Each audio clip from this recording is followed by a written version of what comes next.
સુરતના ઉધના રેવા નગરમાં કરંટ લાગવાની ઘટનાનો બનાવ બન્યો હતો। ભારે વરસાદ પડતો હોવાથી સાડી રોલ પ્રેસના કારખાનામાંથી દાદર વાટે માલ ઉતારતી વખતે કરંટ લાગ્યો હોય તેવી માહિતી મળી હતી। યુવક ઘરનો એકમાત્ર આધારસ્તંભ હોવાથી પરિવારમાં શોકનો માહોલ છવાઈ ગયો હતો। 19 વર્ષીય નિમેશ પઢિયાર હાલમાં જ જેની સગાઈ થઈ હતી। ઘરની બે બહેનોએ અને એક મોટા ભાઈએ નાના ભાઈને ગુમાવ્યો છે। મારું નામ પઢિયાર નીતા છે।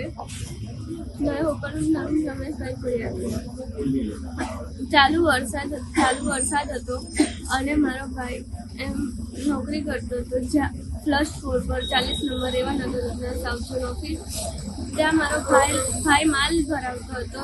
ત્યાં પછી એ જે મીટર છે ને તેને શોક ત્યાંથી દરવાજાથી પકડીને એ એમ જ આખો પડી જ ગયો, બેહોશ થઈ ગયો। પછી જે અમારા છે ને અમારા ત્યાંના બધા એ આવ્યા, અમને કીધું આવું છે।